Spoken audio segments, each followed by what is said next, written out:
So for anyone who is Season interested, sounds. Kelly is also streaming the same content live on her YouTube channel. Yes. So I'm gonna get If a it's link for working. that. It is in the overlay, but I'm gonna put it in the chat anyway. If it's working, because I don't even know if it's working. Let's see. I feel like this is always... Okay, it says we're live, so it should be working. There we go. Oh, yeah, I hear you, so it's working. Okay, cool. Cool. Oh. So I just went ahead and linked. I also have a car addiction and a family to take care of. Mm-hmm. I have one of those things. I do not have the other.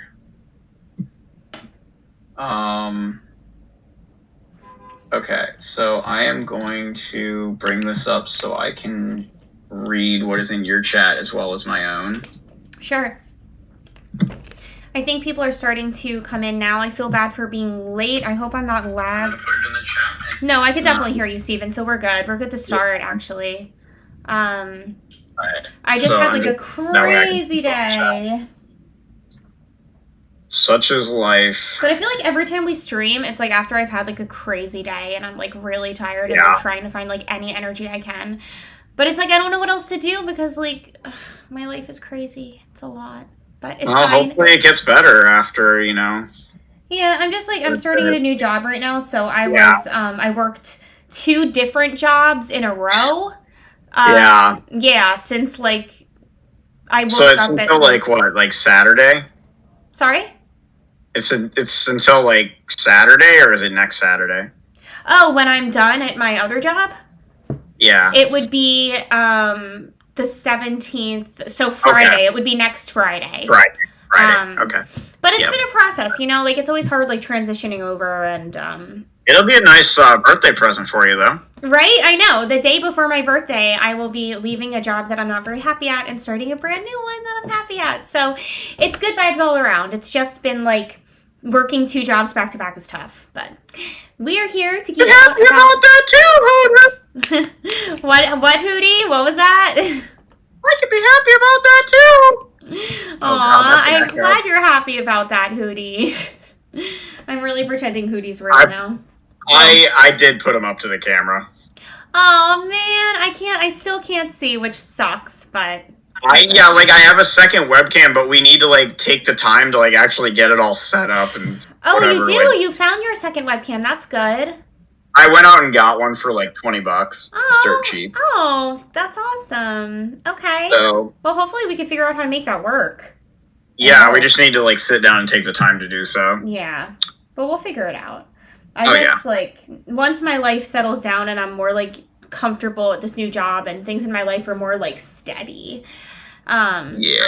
But yeah, I guess we could talk about what should we start talking about. I don't know if I should. So, all right. So we have King's Tide, which was the season 2 finale. Yes. And then, you know, we have kind of a look back, you know, we can look back on season 2B, which goes back to Follies of the Coven Day Parade. Mm-hmm. And really season 2 as a whole, and how, you know, like how it built on the first season, like the similarities, the differences. Mm-hmm. Definitely. And, you know, and for anyone in either chat, please no comparisons to other shows that we don't bring up ourselves, because there's a chance that one or both of us may have not seen some of the other shows that I've heard this compared to, Yeah. or am aware of that it's been compared to.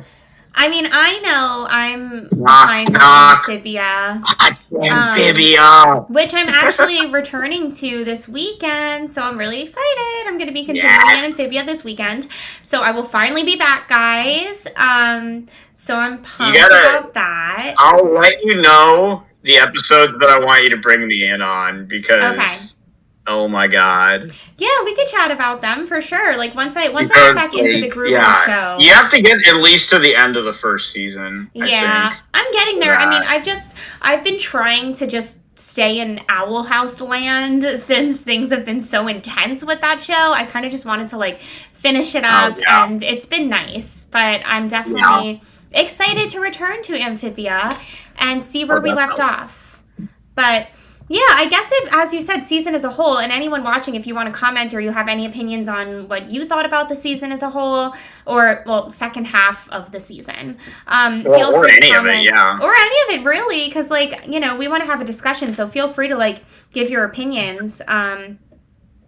But yeah, I really feel like this season, I mean, aside from like the really crazy climactic ending that it had, I really felt like the difference was that a lot of attention was paid to developing relationships between the characters, like not even just character development, but I feel like a big focus was on like personal relationships, like both emotional, deep friendships, romantic, that all kind of like tied into character development for almost all of the characters. And that was kind of weirdly my biggest takeaway from it, even though the finale was insane, which I can't wait to talk about because I have so much to say.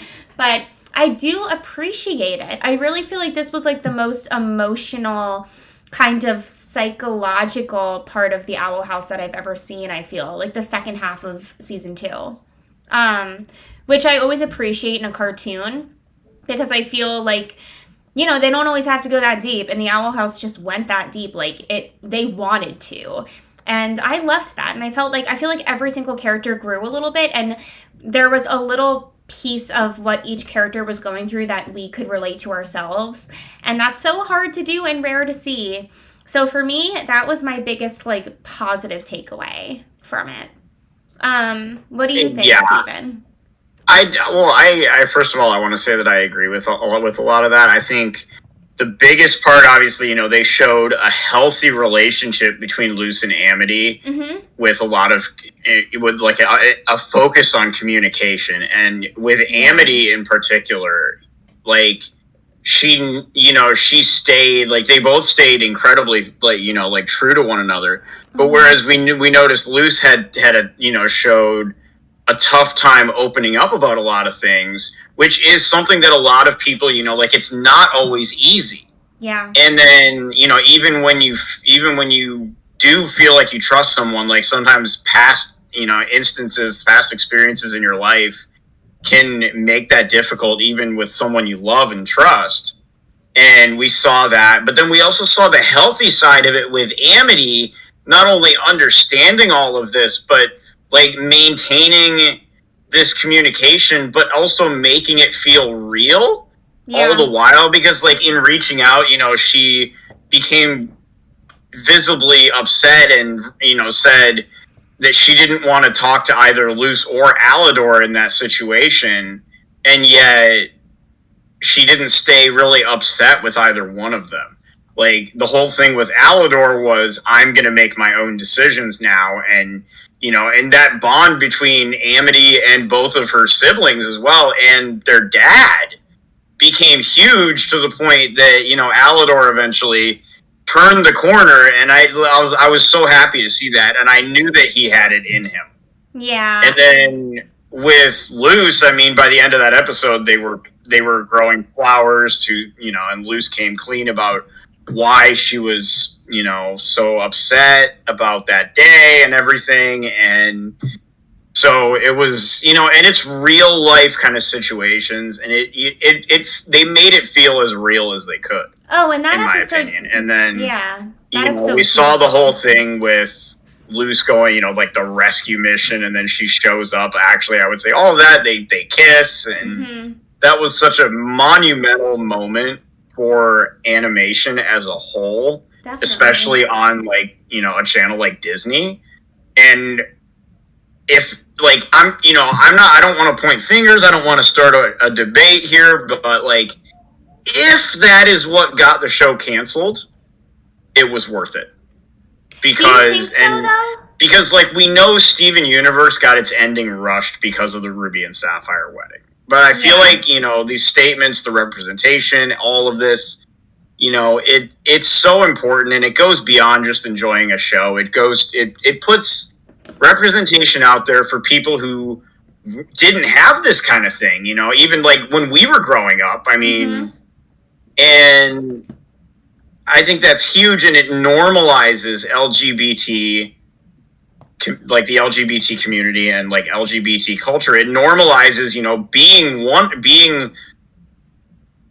being like, not straight, or being, neurodivergent in the case of a lot of the ways that a lot of the characters act. Yeah. And, and I think that that's beautiful because, for once, we're not just making everything this, stereotypical male or female character that we've always had through, so many years, whether it's like superheroes or like athletes, like the people we're seeing, we saw Willow start to become an athlete now. Yeah, and, which was unexpected. Like, given what kind of a character she was, and like where her background, like seeing her, like, and I think that's another great message, is someone who maybe had a lower self-esteem, like gained a lot of confidence, like she had the courage to approach someone who she felt really hurt her. And then it's which we learn things aren't always what they seem. And then we see Willow,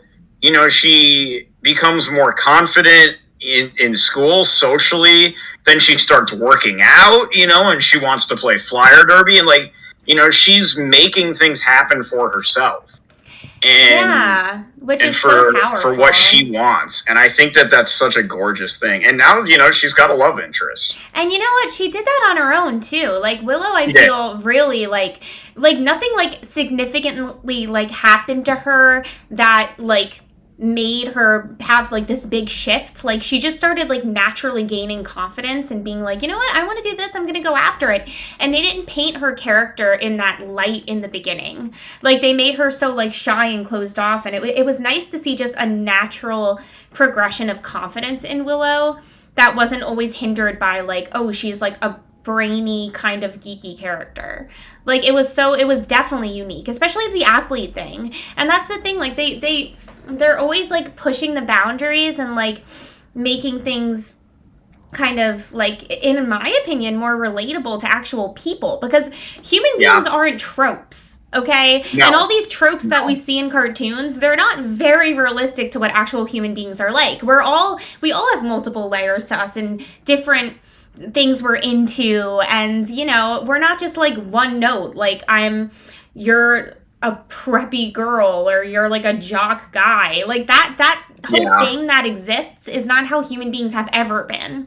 So it's really nice, especially for kids cartoons, to be just embracing characters being who they are. And also like what you said about Luce and Amity, agreed. That episode with the flowers, when Luce opens up about her dad, that episode will always stick out in my mind. I really think it was one of the most beautiful episodes of the show, and like I was shocked. Like, I genuinely didn't think that Luce's dad passed away.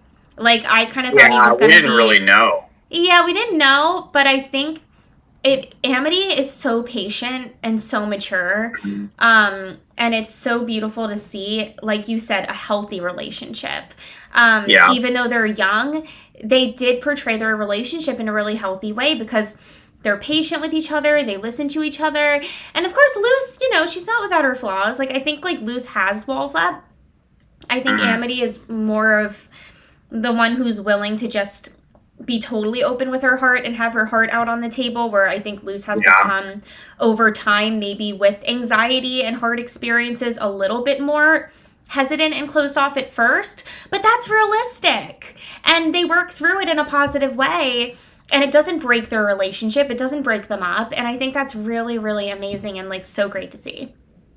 For sure. Well, I definitely agree. And I think it's interesting, too, with the backgrounds. Because for Luce, you can kind of understand, given, like, the background she had in the human realm. And, not having any friends or anything like that. Like, they definitely painted it that way. Yeah. Like, especially with Camilla's lines in the first episode.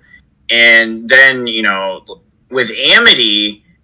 she was one of the popular girls, but it wasn't by her own decision. Like back in season 1, she actually chose to abandon Basha and the rest of the gang, right? And fight with Luce and Willow. Yep. And Basha says, "You just destroyed your social life," and she looks at her and says, "No, I made it better." And we really saw the full progression in season 2. Yeah. And it's like, it's really great. Like I love the communication. I love the support, and everything. And the other relationships we see too, like we see Ida and Rain, who clearly are still both mutually interested in each other. I mean, we saw Rain literally save Ida's life in the finale. And I actually one of the cosplayers that I follow, they're actually really well known, and I had the pleasure of meeting them at MomoCon. They did an Adolin cosplay, and then I saw a post on their Instagram, and it says, "Can I cut off my arm for a cosplay?" And I was like, "Oh, I know where you're going here." Oh man! Wow. I mean, like they're not literally going to cut their arm off, but no, it of course not. But it was.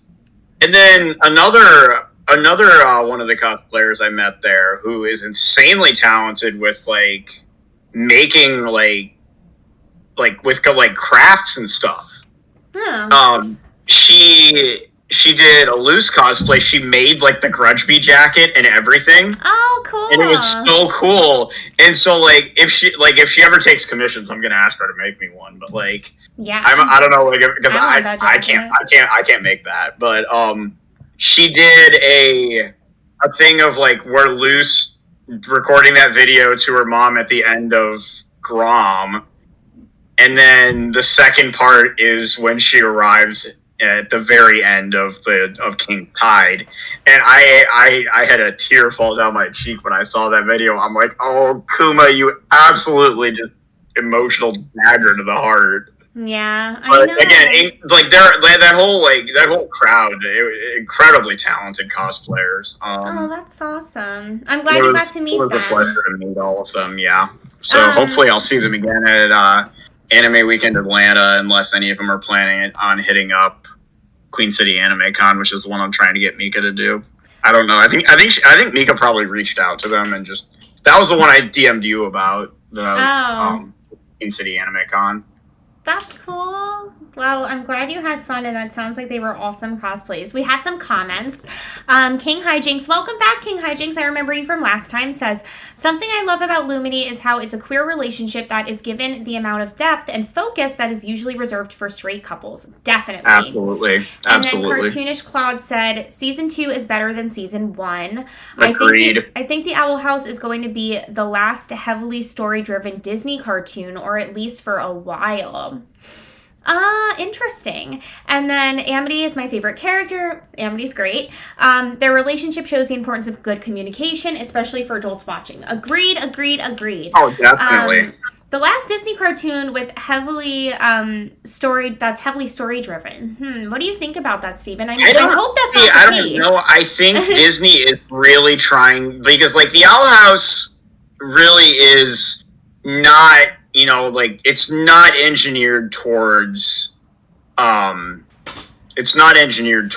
like really young kids, like they multiple times in Season 1 they had ages 6 to 11, they referenced that. So I think that's kind of that's the demographic. That's true. And the Owl House is more like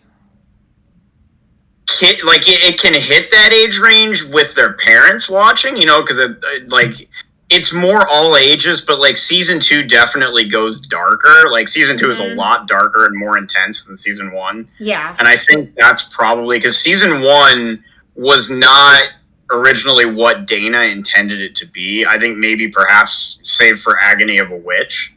But like, I remember in an interview after Season 1 was done, she had mentioned that Season 2 would have a darker tone and would be a lot closer to what Dana originally wanted it to be. Oh, really? And I mean, I know the beta versions of Luce and Amity were supposed to be like 19 years old. Really? As opposed to 14. So, but with Amphibia too, and this isn't spoilery, no Amphibia spoilers, please. Only one of us has, only yours truly has watched Amphibia all the way through here. But they Anne and her friends were supposed to be 16, but again Disney wanted them younger.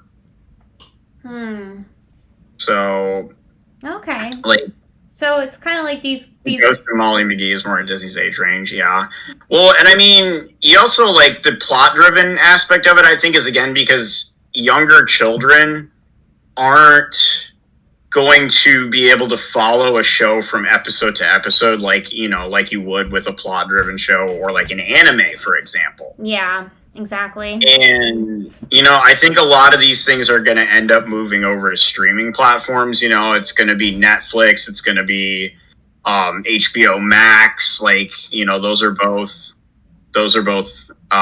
good platforms for stuff like that, because I mean, honestly, it's so difficult to market something like that now, because they won't show the reruns. And because it's like, well, why would we show reruns of a show when they might not be caught up, when we could show reruns of episodes of a show where episodes are all standalone? Yeah. Which is why Big City Greens gets so much. Like, yes, you can string it together, but it's still, you can watch them one off pretty much however you want. Yeah, and like that was like part of why Teen Titans Go got such a huge market. That and the fact that they were milking the Teen Titans name, which was so blasphemous for that show. Because like Teen Titans Go, I actually think I wouldn't have despised so much or even at all if it had just been an original show with original characters. The problem is, by making it Teen Titans, it's a money grab. It's purely corporate. Yeah, and that's it works. Thing. It works. Yeah, and that's the thing. Like, I definitely think that it's kind of sad, because I feel like these cartoon creators have like a vision, right, of something very specific that they want to do, and then when they pitch their idea and it gets accepted into a show, they always do have to change it. Like you said with Amphibia, okay, they wanted the girls to be 16, but they had to make them younger, I guess. They had to bring them down to 13. That was her original vision, because probably what they were going through in her mind were things, or I don't know if the creator of Amphibia is a girl or a guy. Oh no, it's a guy. It's a guy, okay. So what was going on in his mind was probably like he wanted them to be going through things that teenagers would go through, like, that age of teenagers. That'll become more apparent as for you as the series goes on. That's not spoiler. It's just kind of like I feel like it is kind of sad that these artists can't like fully have their vision be what it originally was, but at the same time, just to pitch an original idea and get that accepted as a show is a dream come true in itself. So I kind of absolutely, I do think that's pretty amazing. Cartoonish Cloud said the Ghost and Molly McGee is more in Disney's age range. I've heard of that show and it looks really cute, and I've never watched it. I've actually been thinking of reacting to it, like for like an episode, to see if I like it. So if you guys think I should on my channel, comment below, please. Jordan K says, hi Kelly. I don't know if this is maybe my friend Jordan. I have a friend Jordan who loves the Owl House. So if this is you, Jordan, hi. I don't know. Hopefully he comments back. Personal friend of mine. If not, hello anyway. And King Hijink says, the Owl House is my favorite show, and I love the entire show, but there is a noticeable jump in quality going from season 1 to 2. That's a good thing though, right? Like that's how you know when like a show is on a good path. And that being said, Steven, what do you think about should we start talking about where we left off with the finale and what we could see happening? Well, the specials are next, right? Like the hour-long specials? Yeah, it's the 3 44-minute specials, which will run it. With commercials, they'll have an hour runtime each. Okay. Now, the rumor I heard about those was October, but there's no confirmation on that, we really don't. Okay, so that's a bit of a wait. So it's going to be some time, and of course, because they aired season 3B of Amphibia alongside 2B of the Owl House, like I wish they would have aired them separately, just so that when one goes on hiatus, the other could come back and wrap up. And I don't know. Yeah, we were spoiled for a little while, but we were very spoiled. But yeah, it is definitely, I do agree, it's a bigger focus on complex storytelling in season 2. They had to cram a lot more into less time and leave things out. Yeah. But I think it was really cool, the pacing, they didn't, because they knew, I think, at a certain point, the pacing didn't feel like it was too fast. Like, for the first half of season 2, you had the first episode back, and it's like kind of the introduction to life with Ida and Lilith being together temporarily, living in the same house, and they don't have their magic. Yeah. And kind of like adapting to that. And then that kind of becomes a B plot. We meet Amity's parents, and then starting at Echoes of the Past, it just they just started rapid firing one after another, and all the way up through Yesterday's Lie. And they kind of did the same thing when it came into season 2B. Like, we had Follies at the Coven Day Parade, which was like, okay, we're gonna see, something's up with Rain. We meet Tara. Kiki's questioning herself now, and and then it's, we dive into the, again, like we go into, into Elsewhere and Elsewhen, which was huge. Yeah. And then we go back, we get like Hunter some character development for an episode. Which was nice. And then it, again, just dives in and just fires off one episode after another. Yep. And, I don't think the pacing was bad, because what happened was they had enough foresight to be able to not have to make 3 episodes crammed down into one. Yeah, that's true. And again, the inner Steven Universe fan in me is just crying out about Legs from Here to Homeworld. Yeah. Which absolutely was 3 episodes. It felt like crammed into 11 minutes. No, I know. It was a lot. And I really think the way that they ended, Steven Universe, the original before Future, was definitely rushed. It definitely was, and that was due to the Garnet wedding. But I do feel. Oh yeah, true. The musical Garnet wedding episode. The Ghost and Molly McGee is a musical. Yes, I just read a comment about that. If it's I love musicals, guys, as you know. So that's the one thing you're never going to get in the Owl House, because Dana does not like musicals. Oh, really? There are a couple of songs in Amphibia when you get into the later seasons. It's actually really cool. Well, they even put one of them on Spotify, which is really cool. So I'm like, oh shit, I could go listen to this. It's actually really fun. Yeah, that's cool. Well, that's good to know. I might check that out then. Actually, the Ghost and Molly McGee, just for fun, as a random reaction video, because now I don't know what to react to. But I am coming back to Amphibia. I'm just gonna say Amphibia. I'm gonna say just binge Amphibia. Definitely check out the Ghost and Molly McGee, because I want to. I need to do that too. And it'd be fun to watch it together, side by side, be like, okay, I watched this episode, what happened, but Amphibia, oh my god, I need to be able to talk about Amphibia. Well, let's keep the Owl House hype going for now. Yeah. What did you think about the finale? And people, please comment below. Please tell us, what did you think? Okay. What was your favorite part? What was your least favorite part? What surprised you? What didn't?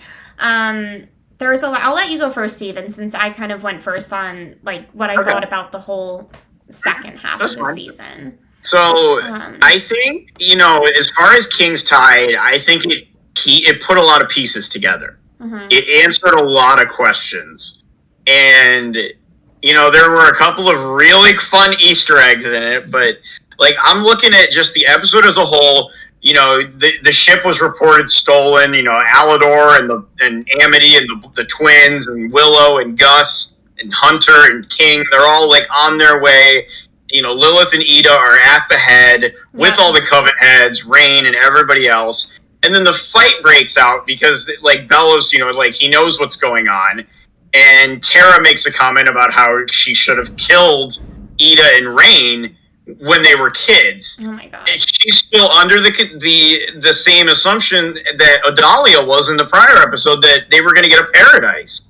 Mm-hmm. And a fight broke out between the Coven heads, and we see Darius go on the offensive, and then Eberwolf gets threatened, and all of a sudden Darius just stops because he values his friend so much more than winning a skirmish, and he's willing to potentially sacrifice himself to protect Eberwolf, which says so much about his character. And he's a cool character. And I would love to see Darius and Alador become a couple. I think that would be amazing. And then Amity and Hunter could become almost half. They'd be step siblings. That'd be interesting. I mean, I think Darius was the highlighted character of season 2 for me. Like, in terms Darius, of a character okay, that surprised yeah. me And that's and won me over. Darius and Alador both, for me, like, Alador too. I mean, because Alador, we didn't really get a formal introduction to him in season 1. Yeah, that's true. Like, with Alador, I see so much of myself in the, like, the ADD tension, like, habits that he has, like, which is especially early in the season, is on full display. Right. But the way that he turned around and went from this overworked parent that didn't understand he was essentially neglecting his kids, and just Amity confronts him, and they know that when Odalia's not going to listen, like, the twins know this too, like, and Amity knows, like, Alador, if they get his attention, will listen. And he has that conversation with King, and then it turns into him fighting. And you know that Amity at the end, like, when they go to the head, and Amity and Gus and Willow, you know, and Hunter go to help Luce against the Emperor, you know that for Amity, like, the twins and Alador are on her mind, but she also wants to save Luce. And so it's a huge, like, thing, I think, you know, for her, because these are all people that are so important to her, and especially because she did just really establish that bond with her dad. And we know it's not just one way because of the conversation Alador had with King. It is a two-way street, and it's not just for Amity, it's also for Ed and M. You know, and the fight scene between Luce and Bellows was amazing. Oh my god. The branding glove was brilliant. We knew Bellows was going to betray the Collector, just like he betrayed Lilith in the end of season 1. And then, you know, they have the fight against, like, you know, the branding glove to affect him by the draining spell. Like, okay, now you have to stop it, but then he's not able to. Yeah. Only the Collector can do it. And so Kiki's mad because Bellows basically gave her the shaft. Yeah. So Kiki and Dana even said, don't feel bad for Kiki. She did it out of spite. We all know her character. She's rotten to the core. I don't feel bad for her. She's always looking out for herself. Always. Yeah, and it's, you know, she was in the same spot as Odalia and Tara, you know, like she wanted to be royalty, and she didn't get it because nobody was going to get it. Yep, exactly. And so King goes and lets out the Collector, and this is interesting because they said Titan's blood was needed. That's how Bellows was going to do it. Now, so if that's the case, this opens up a whole new situation of King, like, as a live Titan. You know, we see him free the Collector by tapping on the mirror. He did not need to use his blood, just, like, his claw print, like, you know, whatever it was. So it's like, can he open the portals with his power? Like, does it need to be his blood? Can he use it, like, can he use his little wah thing like he used at the end of the episode? Can he make the portal like that? So like, cute how he does that. Not make it, but not make the portal, but power it. Yeah. And that's really interesting, and could provide another answer as for a means of communication there. And so I think that's definitely an option going forward. I think that's something I noticed. And then the Collector, just as a character, first of all, amazing character design. Oh my god, I love the silliness. This is like a lonely child that has, I mean, they have, the Collector is he, they. The Collector has divine powers, you can see. Definitely. You know, it's like, you see, like, Bellows and Luce and all of them struggling with each other, and the Coven Heads, the witches. The Collector shows up, and they're like, we need to stop the draining spell. And he goes, okay, and just swipes his finger and moves the moon. Literally moves the moon. Like, how many millions of miles did that move? Crazy. Because the distance, like, and how far that is. Like, crazy. And then he looks at Bellows, and he's like, let's play a game, because that's what he wanted to do. Like not only Bill Cipher vibes, I got Spinell vibes from the Collector. Me too. Me too. And like let's play a game. Tag, I'm it. poke, Yeah. and then just Bellows goes flying against the back wall and turns into a bunch of goop. And that felt like a Dragon Ball Z throwback when, like, I don't know if you're familiar with the Frieza arc, but when the flashback between Frieza and Vegeta when Frieza nukes the planet Vegeta, and he just like taps his finger and it just blows up the planet, and I'm like, okay, yeah, I don't know if that's what you were going for, but I definitely see it. More on Bellows and the goop in a moment. Yeah, the whole thing, you know, Luce using her plant magic to try to hold the door together to get Hunter, Amity, Willow, and Gus back to the human realm, to get them out as the Collector was reshaping the Isles. Like, we don't know what's going to happen with all that. I mean, King tries to hang on to King, and she's going to sacrifice herself, and then King says something very similar to what Ida said right before she transformed to the Owl Beast in Agony of a Witch. And then does the wham and knocks Luce and also Amity, who had tried to come back in, through the door. And they end up back in that wooden shack where Luce originally came through the portal. So crazy. And now she's with all her friends. And that's like, honestly though, that's the one thing I'm happy about. At least they're all together. Because if Luce got separated and she just got sent back home, like, I'd be happy that she'd be home. But I am happy that they're all together. Because I didn't. And now Camilla has to look after, like, you factor in V. Camilla has 6 traumatized children in her house. Oh my god, good point. I didn't even think about it that way. Like, she's gonna be like, oh my god. But at least they're with the mom. Well, and you know, and it's like, I mean, a veterinarian taking care of 6 traumatized kids, like, you know, money-wise, she might be able to work with that, because being a veterinarian pays pretty well from what I've heard. But, like, yeah. But I really want to see. I see this. Oh, it looks like a tip too. I think V gets back at Bellows with her power drain. That would be interesting. So that's kind of like, we know basilisks probably have to play a role here by the end, and so that, like, draining magic, like, we could see that as a way Bellows could use it to drain magic of the Isles. And we kind of saw a bit of that when the Basilisk infiltrated Hexside. But it could also be used, like what was predicted here, to get back at Bellows. I still want to see V throw a bath bomb at somebody. Or maybe you said that last time. Help her friends clean up, you know, after they've been out in the rain and, you know, been in that fight and everything. So, but I just want to see that come back as an Easter egg. It probably will. I mean, they're smart enough, the writers of this show. I don't think they just throw things around for no reason. No. Well, and they sometimes, you know, something that was in the background becomes more like the character of Steve. He came back by popular demand. Yeah, that was originally going to be a completely different character, and then he came back. Which and then the Easter egg too, that he's Bartholomew's older brother. Yeah. Which there was going to be an episode around that, and then they had to shelve it. Yep. So, you know, but, like, you know, the viewers were able to put that together, and the fact that Bartholomew did mention that he does have an older brother. Mm-hmm. So, can V drain the Collector's magic? See, we don't know a whole lot about the Collector, and other than Bellows feared them, and we saw a demonstration of their power. Now, a couple of interesting things here while we're on the topic of the Collector.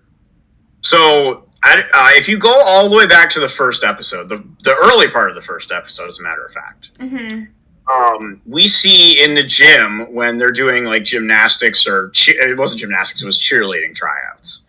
We see 2 girls who have very similar hair and body structures to Amity and Willow. And so it's like human versions of characters in the demon realm. Oh. And, you know, that's kind of been a thing that people have wondered about. Well, does Luce have a familiar, quote unquote, in the demon realm? Well, Luce was a lonely child that was into games and anime and, you know, books and fantasy. and just wanted to have friends to play games with or to spend time with. Let's just say more important. Right, Just which she now does. She was a lonely child. And I feel like the Collector was a, you know, like, yes, the Collector has divine powers, but the Collector was a lonely kid.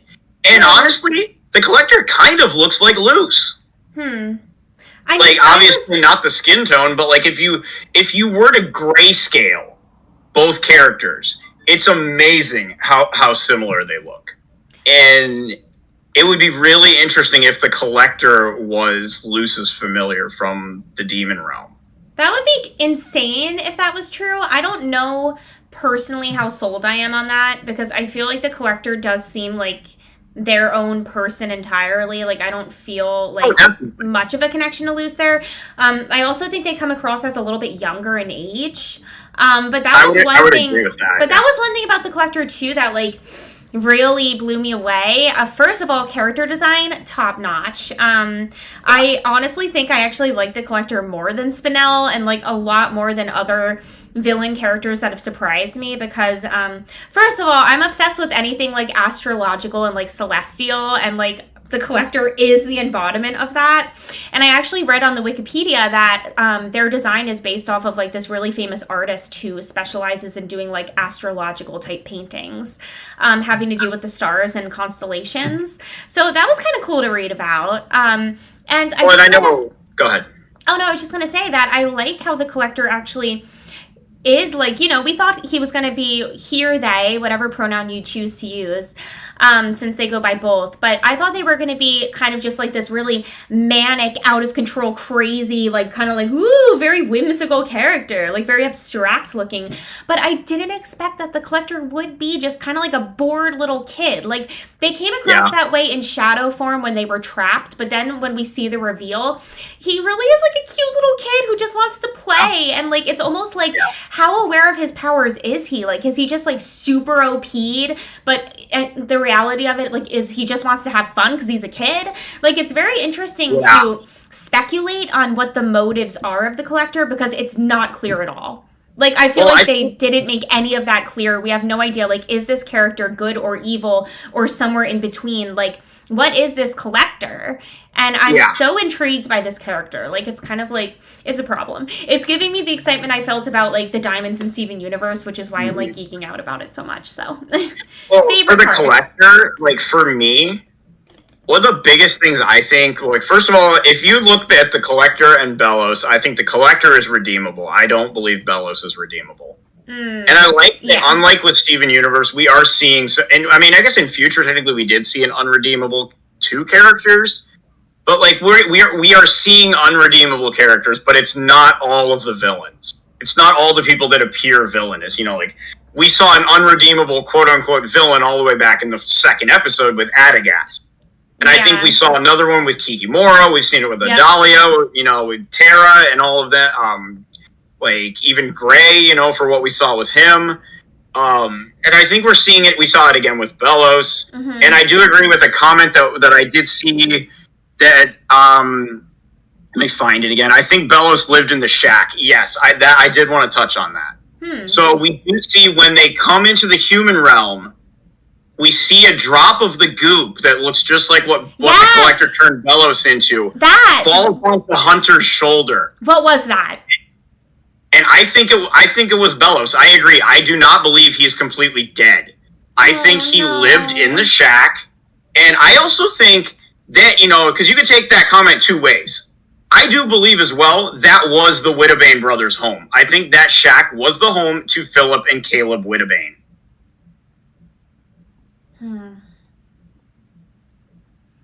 So, interesting. Hang on, wait. It could have been. I mean, if that's where Luce accessed the portal, that would actually make a lot of sense. The portal was coming through, and if Philip Wittebane made the portal, it would have made sense that he sent it to go to his home. Yeah, true. And he's trying to get home, so it makes sense. And Luce and then it's really questionable for me, because we know he wanted to get home, but it's like, you know, the message has largely been that he never got back home after he, you know, went to the Isles in the Deadwardian era. Right. So it's really interesting that it would then be programmed that he could go back to his home, because then it's like, did he go back at some point and then return? Like, what happened here? Yeah. Like, we don't know, because the portal ended up buried behind that office when Ida was seeing the curse expert as a kid. Yeah, exactly. So then, who got it? Who buried it? You know, did Caleb bury it? And another thing, if for anyone who had the subtitles on, during the fight with Bellows in that last episode, when Gus uses the illusion powers on Bellows and makes him see his past, and Bellows sees Flapjack and Hunter, he said, the captions say that he says, "Kill him." Well, this has been confirmed multiple times by Dana and people in the crew that the caption was wrong. What he says, Caleb. Oh, right. Which does confirm the brother's name was Caleb. That's not. I mean, that was like, I was on that train. That was already heavily rumored, because when Hunter needed a disguise name as part of the Emerald Entrails, Flapjack told him to use Caleb. Yeah. Mm-hmm. And so this, puts two and two together. Flapjack, we already figured, was the Palisman, was Caleb's Palisman. So why would he choose that name? It does make the most sense. And which is why Flapjack was attracted to Hunter, like, as soon as he saw him. Because he was like, oh my god, it's my master. Like, he, like, immediately went over. And we were like, what was that about? That's weird. Well, yeah, and then Bellows also did say that of all the Grimwalkers, Hunter looked the most like his brother. So that's confirmed. Which, I mean, he just had the most like him, but we all know who he's talking about. Yeah, exactly. And so I'm hoping Hunter sees statue of the Wittebane brothers in Gravesfield. Because he will in essence see a statue of himself. Very interesting. That's pretty insane if you think about it, actually. Like, especially, like, Hunter is essentially almost like a clone, I guess, which is like really interesting to like have a character that's a clone be going through like this emotional process and like this character development. I think that's really, really cool. And that they're making Hunter his own, like Hunter's a cool character. Like, he's honestly like one of my top favorites in like the whole series, honestly. He's another big season 2 character, because even though technically he was in season 1, it was only in that tiny little bit in the end. Yeah, true. And and we met so many amazing characters in the second season, and many. And it's been I'm glad that we didn't get another episode focused around Tibbles, because I did not want to like. We saw him for 2 seconds, and I'm like, okay, good. He's made his appearance. He's gone. Get rid of him. Tibbles and Kikimora, both of them, I just know. That character, Terra, that's another unredeemable character. Terra, I really dislike, like, a lot. Like, Terra, I don't think is redeemable either. No. Terra and Gray, I think someone made a comment about that above, saying Terra, Gray, Adalia, and Kikimora are all just unredeemable, and I absolutely agree with that. I actually have an interesting comment. But I think... Oh, go ahead. I think that we're going to see a Collector sort of redemption arc. I think it's going to be more of like a growing up kind of arc in terms of like maturing. Maybe. Like, so again, like, I'll make a Dragon Ball Z reference again here. Like, when we think about the Buu saga, and, I think a lot of people, including perhaps Akira Toriyama, the creator of Dragon Ball, maybe wishes that the Buu saga hadn't existed, because it wasn't supposed to. Mm-hmm. But if we think about the way Majin Buu was, and what he learned from Hercule, from Mr. Satan, and then, that he still existed in the end in his Majin Buu form. Like, I could see something very similar coming along, like going and ending up that way, like being very similar to that with the Collector. He's an entity that is not like Witchkind or Demonkind, where we don't even know, or Humankind. He's more of a god. And so to see them grow up like that and have that maturity, I think, and have an understanding with King, and noticing King is not his father. We don't know what happened, why King's dad sealed him and hid King away, but presumably to protect his son. Yeah. You know, and I'd like to see those two come to at least, maybe they don't become close, but maybe they at least become like, they can coexist, you know, and you mean, to make like, it at least feel real. You mean like King and the Collector in like relation to each other? I definitely think that's like an interesting thing to talk about, because like I do feel like they're both. I mean, I guess I could see us seeing a more like emotional, empathetic side of the Collector trying to like figure things out and going through some stuff like that, since it's been done with like every other character so far. But and it would be really cool to see a bond between the Collector and King, because I feel that I think I'm frozen on the screen. I might have to like come back. Looks like it. Hold on. Should I unfreeze and come back? Yeah, go ahead and do just I have to disconnect recall you though? I don't remember what I did. Just turn off the camera and then turn it back on. Right. Okay, hold on. Sorry guys. Okay, hold on. I will be back.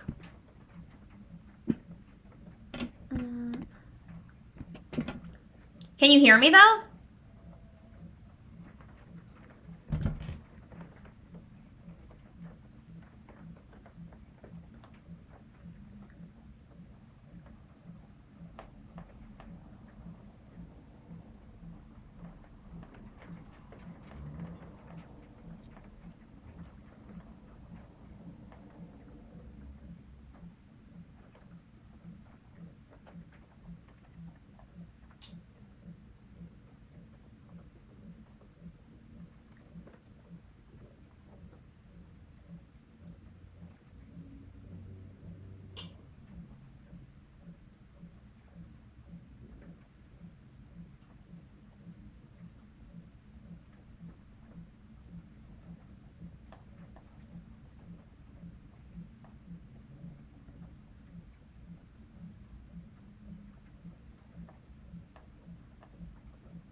She no longer dreams of being an overlord. There we go. Am I there? Yeah. Yay. I gotcha. Hi everyone. Yeah, I think it's like so interesting what we were talking about with that, with the Collector and King in relation to each other, because that's something that I think could be really, really cool. The only reason I'm on the fence is because I feel like now that Bellows, I mean, maybe he's not gone for good, but I do feel like his arc has been, kind of fleshed out, if you know what I mean, for the most part. Definitely. So I kind of could see the Collector still being the surprise ending big bad.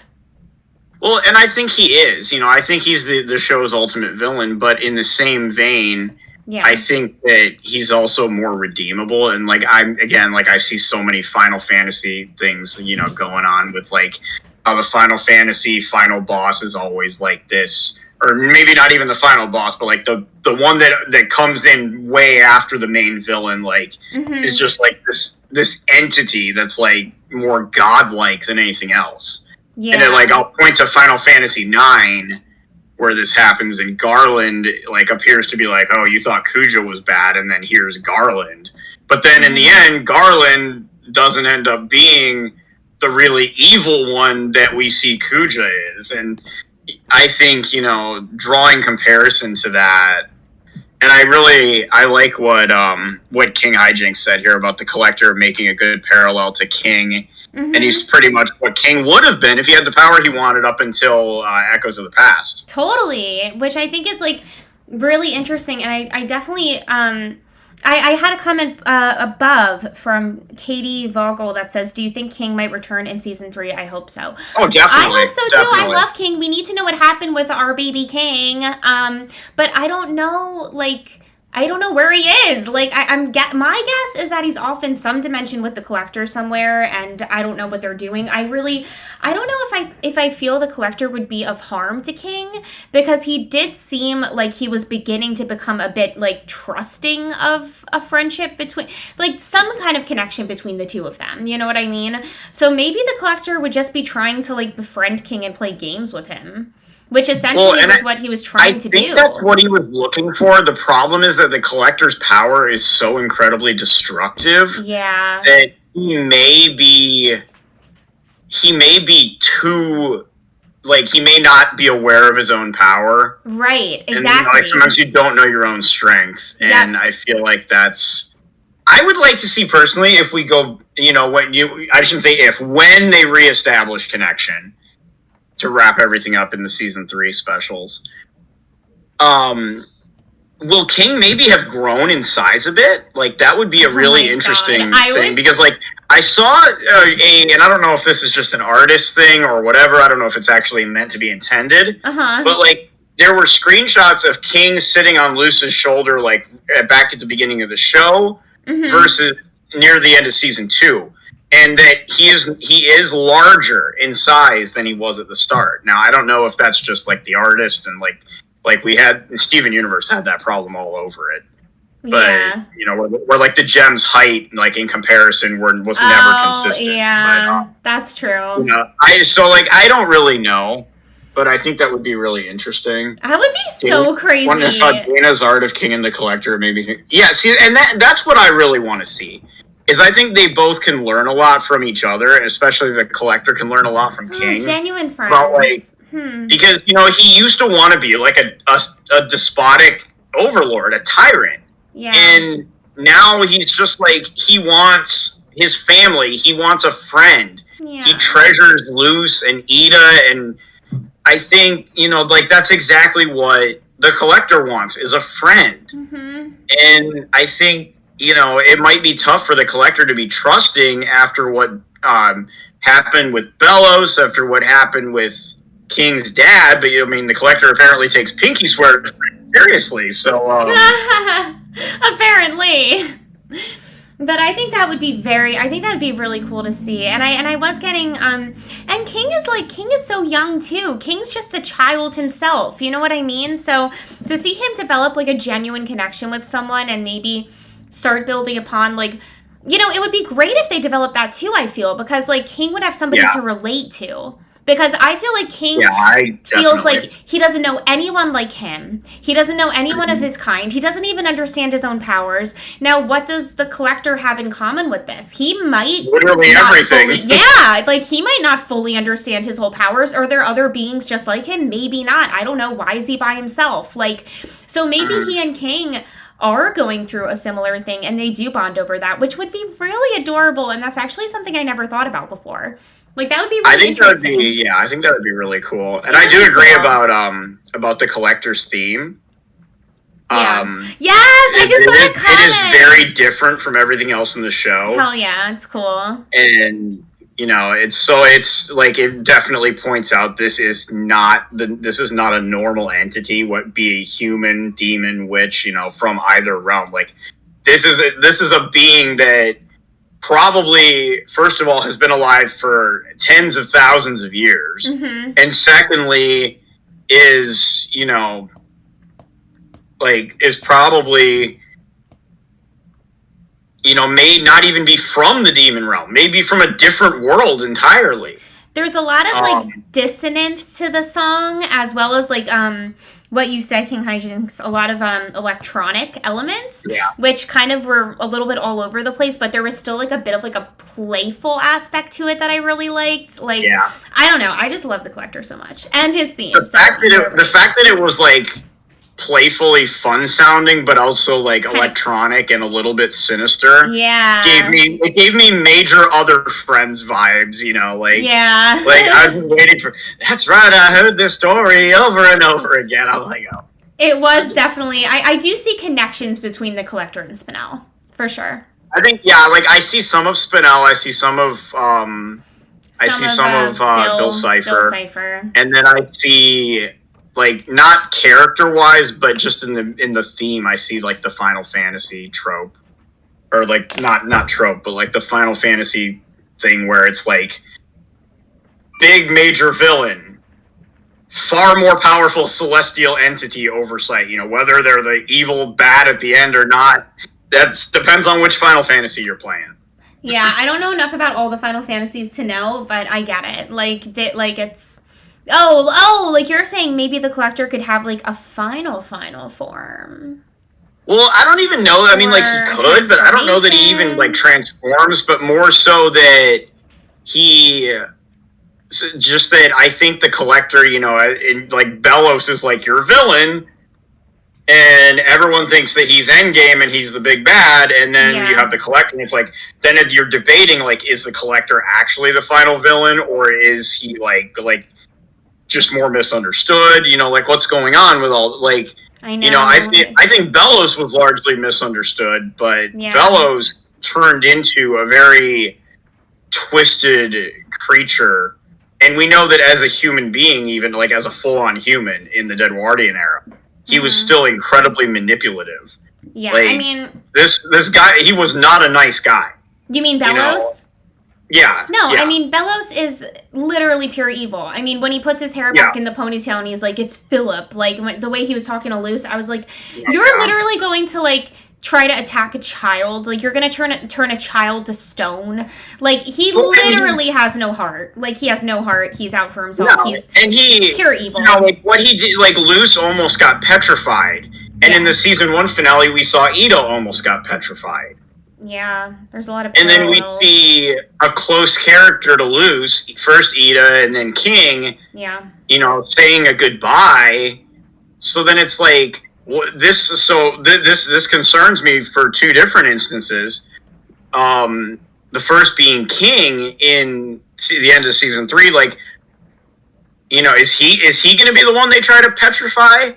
And then is it going to be, like, I'm praying it's not going to be Amity that has to say goodbye to Luce then in some tearful manner, because, you know, I don't want to see the dimensions permanently sealed off from each other at the end. No, me either. Luce and Amity, you know, Lumity, like, I want to see that be a relationship that continues on. Me too. And, you know, I think that they could definitely have a disagreement and some tension between them at some point here, probably early on in the human realm, due to what Amity's likely feeling about being separated from Edric, Emra, and Alador. Mm-hmm.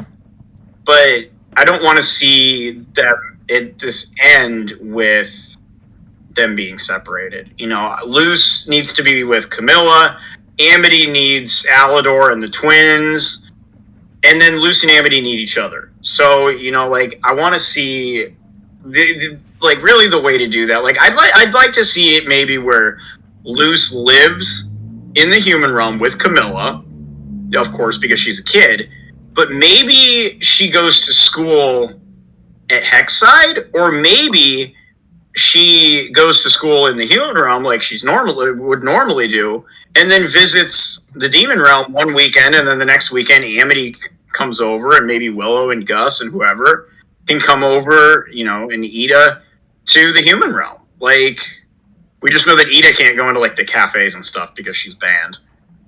Mm-hmm. Yeah, banned from everything.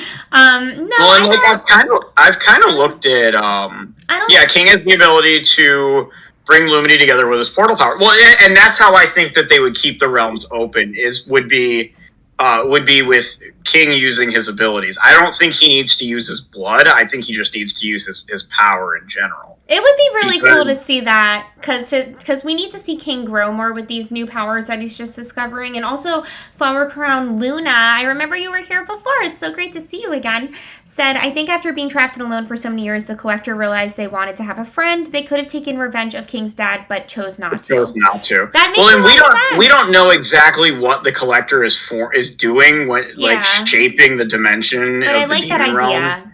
As the whole thing was coming apart at the end of King's Tide. Yeah, So that's true. another thing. We still don't don't know know what's going on or what you even know, happened. what exactly happened. True. But So I definitely think, like, there's I a don't know, lot like, of that. I definitely am curious, I think I want to know more, too, about what his abilities are. And I do think that King is the key to the portal still existing.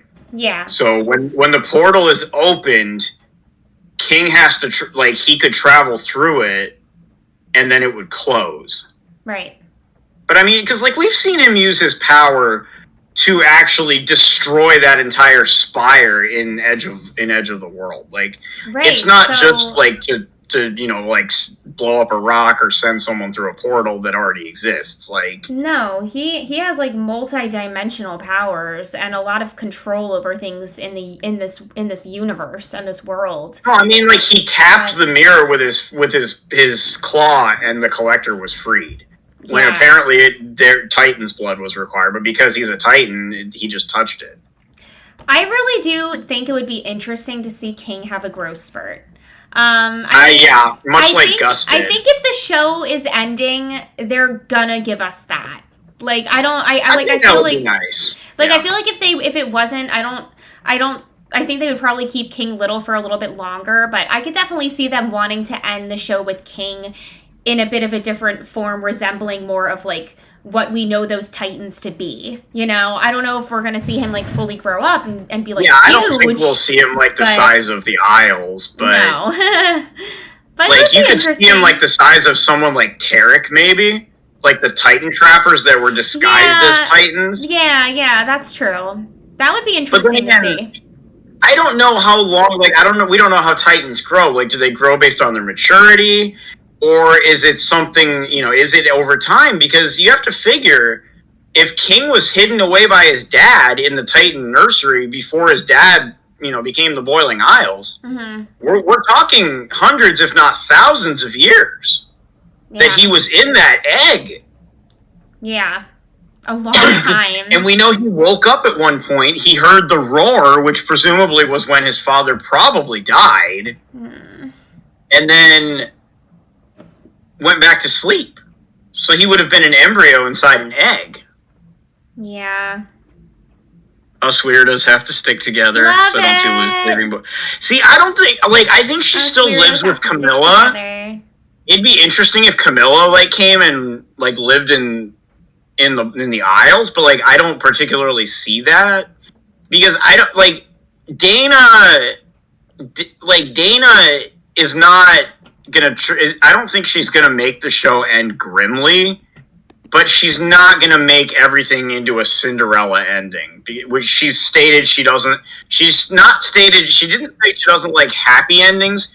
She said she doesn't like happily ever after. So we're not gonna get that. Right.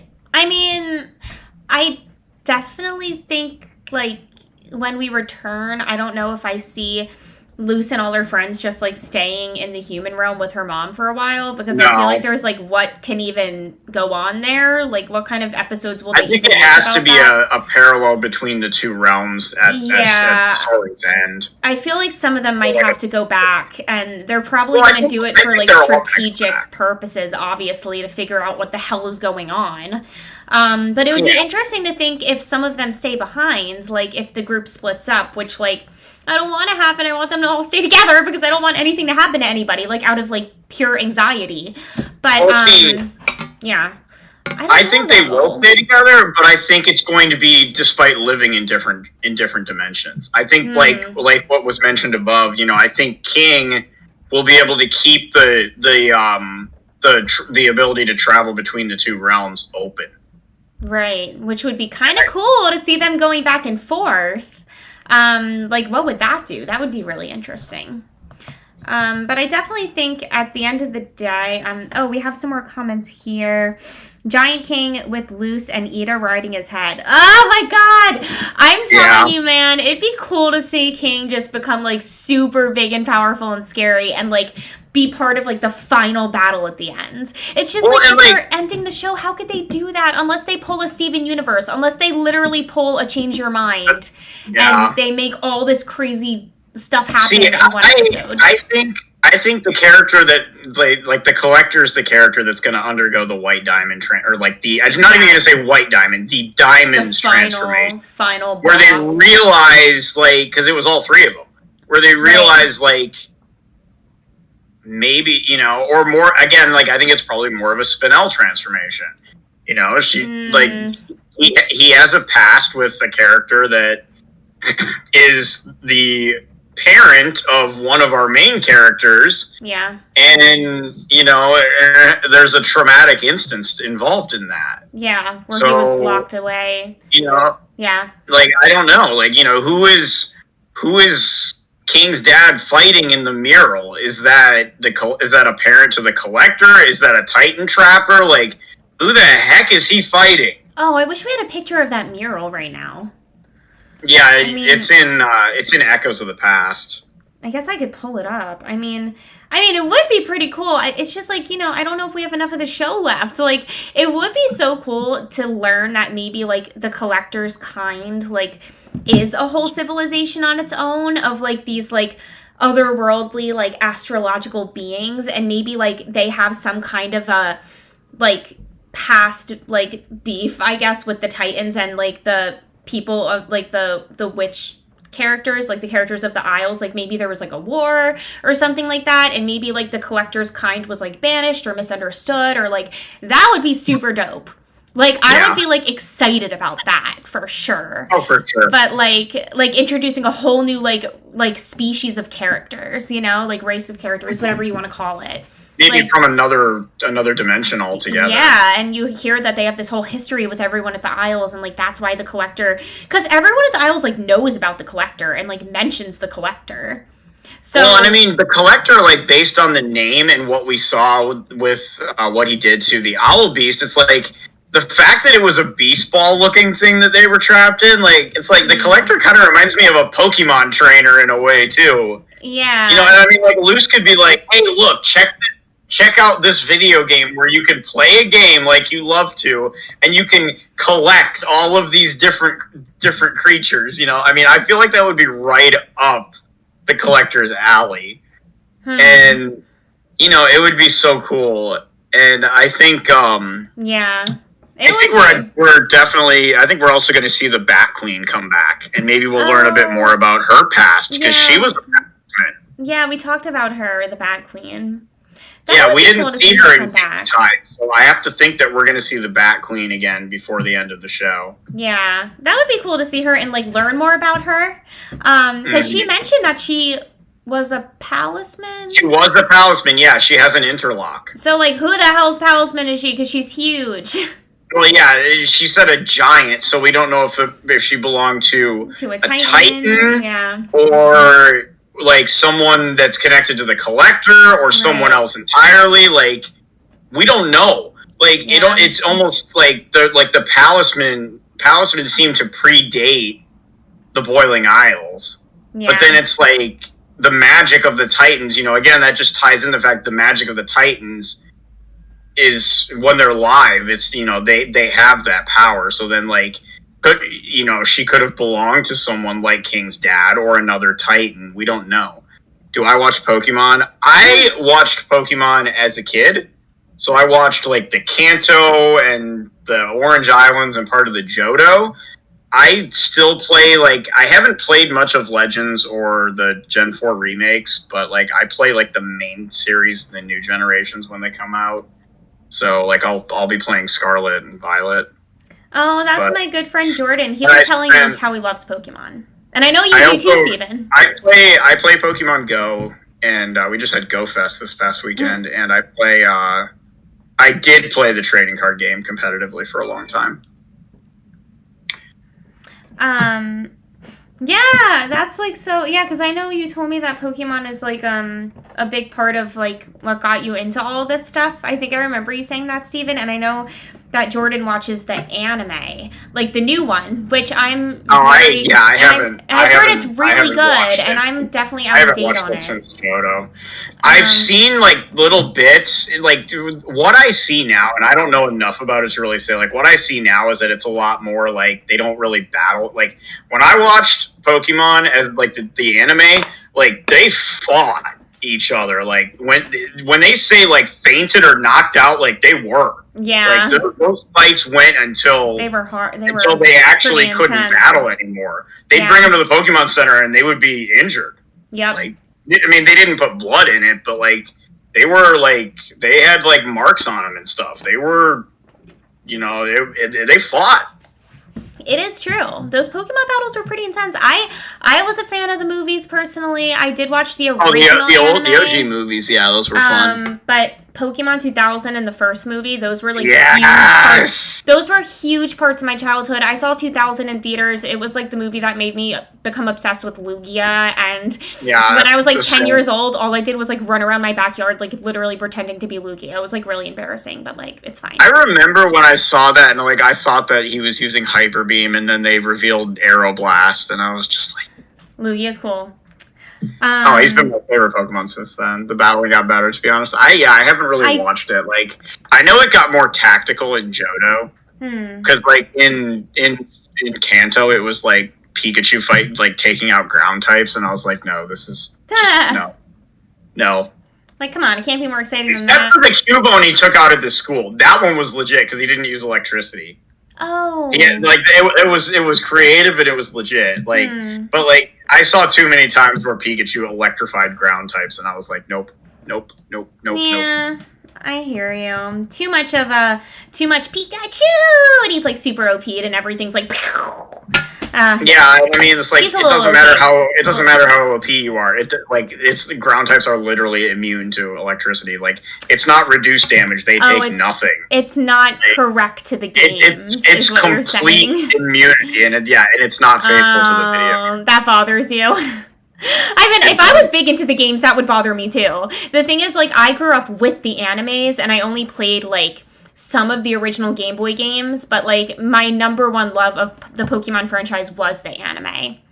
So for me, like that stuff wasn't really card game. Yeah, which again is like the trading card game. They can't make a type fully immune to something else because then you would create auto losses. Like, I mean, those already exist, but you know, like I haven't touched the TCG in almost 4 years. So wait, so I can only stay for like a few more minutes, but I do want to finish up on some comments that we got because we got some really awesome ones that are interesting. Saying, the collector said we're going to need an owl house, so I'm guessing he destroyed and then reconstructed a big owl house game. See, that was where the characters are game pieces. I mean, that's trippy and scary. But I thought that was really weird when he was like, well, if we're gonna play Owl House, we're gonna need one. Like, as if he knew what that was already. And I was like a little taken aback by that. I was like, what is the collector trying to make then?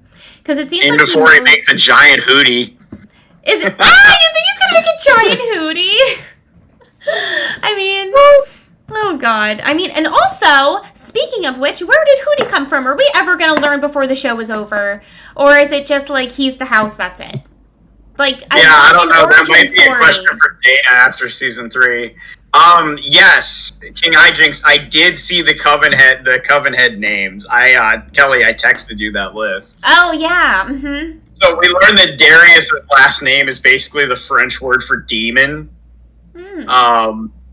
I love the Construction Coven Head's leader is Mason. I'm like, I see what you did there. Yep. I see what you did there. But you know, hey, if Mason got to live a life without being under the rule of Belos, excuse me for the dad joke here, he'd be a free Mason. Ha ha ha. I mean, I've made that joke. My son's name is Mason, so I've made that joke before with oh my god. Wait a minute. Who is the Coven Head that had like the horns on her head? I think it was a woman, because I don't know. And like, but like their eyes were covered. Do you know who I'm talking about? I don't know if that was Oracle or maybe it's Oracle. I think Potions was. I think it was Healing. It was Hetty Cutburn is the name of the Healing Coven leader. Was that the one I'm thinking of? I don't know. There was just one Coven leader that I thought looked like pretty intimidating. during that Yeah. scene. Osrin was the name of the Oracle Coven leader, and Vidimir was the Potions Coven leader. And then Gus's palisman is Emmeline Bailey Marcostimo. That's Wow. the name of his palisman. That's quite a name, Gus. Yeah, that's a mouthful. But yeah, Quite a I took a prestigious sounding screenshot of name. the tweet and texted it to you. I mean, props to him. Oh, it was the healing one? Then why It was was I... healing, yeah. Interesting. Hetty Cutburn.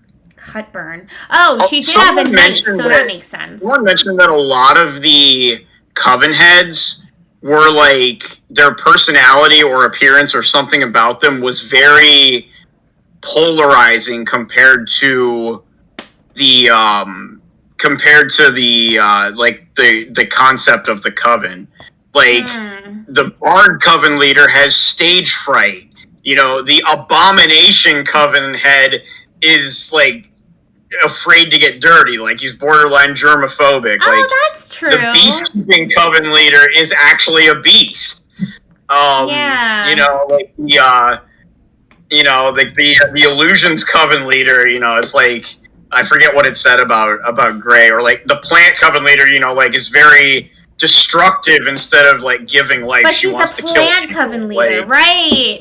So that would make You sense know, why the it- healing coven leader looks scary, because like well, she yeah, and did it would everything. probably be somewhat violent as opposed to healing people up. Yeah, okay, that makes sense, because she did everything kind of ironic and backwards, which is Well, and fun. I think that's kind of what happened, because I think she was the one that threatened Everwolf when Darius stopped and just like basically put his hands up with like, right. Yes, no, that was was her. like, no, don't hurt him. Yeah. Like, because I mean, and again, that's another huge moment, like what we saw with Hunter and Darius. You know, where again, like those who he's close to, he has a very deep, you know, caring for them, and it's basically saying that, you know, I do think he would go to the point where he would sacrifice himself to protect them.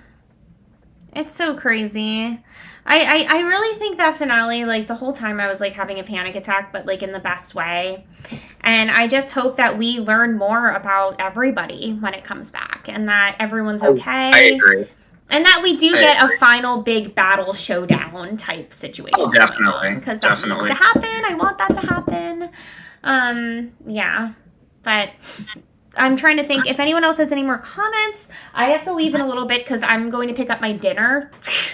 But yeah, I don't know. Do you feel like, I feel like I want to thank everyone for coming to hang out, because we had such a good conversation flow going all night. Like, this has been nice. King Hijinks says, they all have such cool designs. Vidmer, the Potion Coven head, is a personal favorite of mine. I'm trying to remember his design. During the post too, yeah, the fans named Lilith's Palisman's Mike Socks. Yeah, I saw that. I went back and watched that. Yeah, that was so funny. But that was where Dana said, "Do not be sympathetic toward Kikimora," and I'm just like, yeah, no, definitely not. That's actually like my favorite thing that I heard tonight. That Dana was like, "Don't feel sorry for Kikimora." No, definitely I do was not. like, I probably won't She doesn't deserve ever, it. But thanks for the guidance. Oh my Yeah, gosh. no, the post shoots are fun, and as someone who followed and watched Rebecca Rose on YouTube, it's so cool to see how far she's come. And every once in a while, I got to throw back to that the picture I took with Rebecca Rose at 2019 MomoCon, because it was so cool. Because we were at a panel together, and I asked her if after the panel I could get a picture with her, and she said, "Of course." And then we got separated, and then at the end she actually like came back and seeked me out Aww. because she knew I wanted a picture with her, and so I was like, that's really caring about your fans. And I about, remember you know. telling me that story, and I thought that was really, really cool, actually. Yeah, so I like to repost that, like, Of you know, once course. a year or whatever. Ida the one-armed lady. Vidimir has a fancy tall hat. Yeah, he's got his inner Abe Lincoln working on with that hat. Yes, happy Pride Month, absolutely. Yes, happy Pride Month, everybody. I mean, this is a great time to say it, too, considering the Owl House is so amazingly LGBTQ supportive Beautiful. and representative. So happy Pride, guys. Everybody. Absolutely. Yeah, no, it's so incredible, you know, and I can only hope that, you know, more of these, you know, plot-driven cartoons will continue to appear, you know, whether it's on another network or if it's on Netflix or Definitely, you know, HBO Max, any of these, because I think the streaming services will give them more freedoms. yeah. So I'm definitely we have Arcane, which is, you know, I mean, we probably won't see season 2 of Arcane until next year, but I I'm like really Arcane. I'm really looking forward to that. And you know, I love Jinx and or not. Well, I do like Jinx, but I love Caitlyn and Vi, and you know, especially knowing the lore from the game. You know, it's really cool to like see the spin they put on that and how well that was done. What was that? I heard Hootie. Oh, that was you sending me a text message. Oh, that's your text message ringtone. Oh my god, that's so funny. No, I like Arcane. We should. So. We definitely should probably wrap up. Yeah, but I mean, I have to get my dinner, and the place closes in like 20 minutes. So. Oh yeah, definitely. I don't want to starve. I don't want to keep you back then. But guys, thank you so much for chatting with us. This was so fun, and yes, happy Pride. Happy Pride Month, we're gonna do this again Woo. soon. We'll plan a new stream soon, and we'll let you guys know what we're chatting about. And thank you for all of your insights. I think we had a lot of interesting theories going on tonight. And of course, for anyone who watches this later, it'll be up on my channel and up on Steven's Twitch. So our information for that should be, I don't know if I commented it below this time because we were kind of rushed today. But again, Steven is just under 16-bit Steven on Twitch. And I am Kelly True Thoughts on, well, YouTube. But if you want to look me up on Instagram, I'll just edit it and I'll add our information below. Because I think I could edit afterwards, I think, with a live. I'm still learning, guys. We'll see. It's okay. But, all right. Yeah, so we'll figure out what we're gonna do next time. But I think this was a lot of fun going through season 2 be like this, and I definitely will look forward to doing more of these for season 3 as well. We'll figure out what to do in the interim. And thank you to everyone for hanging out with us. And next time we want to talk about cartoons, we'll let you guys know, and hopefully you guys come back and chat with us. Even if we do another Owl House video, who knows? We'll figure it out. Yeah, we'll figure something out. All right, guys. Well, I got a countdown. So 3, 2, 1. Bye.